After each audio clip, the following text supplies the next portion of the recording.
let me just give you that disclaimer. This next news is also about a death. But why I want to talk about this is essentially because this is a technical snag. We all live in high-rise residential apartments.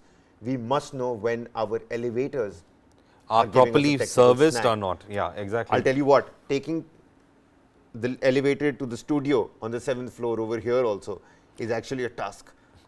So, and it could happen to anybody. Take a look at this, ladies and gentlemen.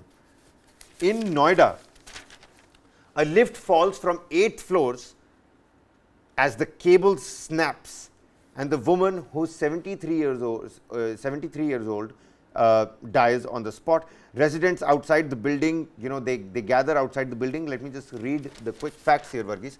A 73-year-old woman died after a lift at sector 137 high-rise allegedly had a free fall on Thursday evening. 137 sector is where I live as well.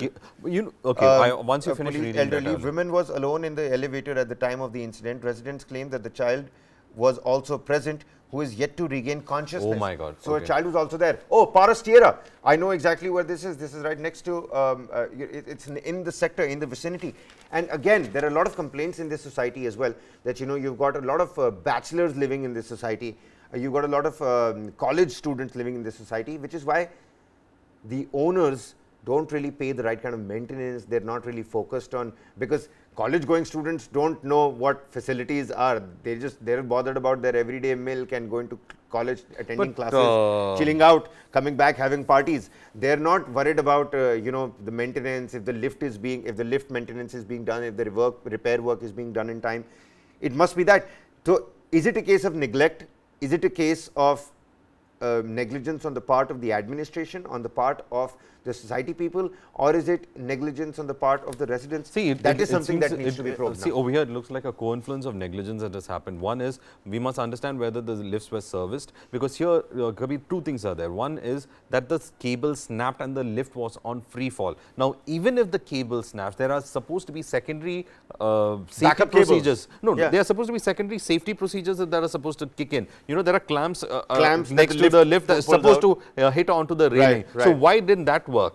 So there should be some technical explanation to what happened to as well. So I think it's a confluence of a series of negligence. What was the society doing about that lift? If there was a complaint, why it was not serviced? Were there periodic checks that normally you carry out and service them when required? And why the secondary features, safety features that is there in every lift did not kick in when the cable snapped? Because once the cable snapped, the lift is not supposed to fall into a free fall like this, unless the secondary aspects of the lift has also failed. So I think that investigation should be carried out on this particular accident as well, to find out why the secondary features of that lift did not actually kick in. Safety features of that lift did not kick in. Right. That is one aspect of it. Second, but any machine needs to be serviced, any machine needs to be maintained. For that, you have to spend everybody that's watching this show right now, do go back, ask your society administration, or if you own a personal residence, get your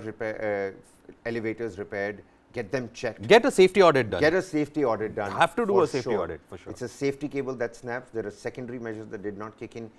It could be 4th floor, it could be 8th floor. We've got 20-floor high residential buildings. I think I think the government should ask for safety audits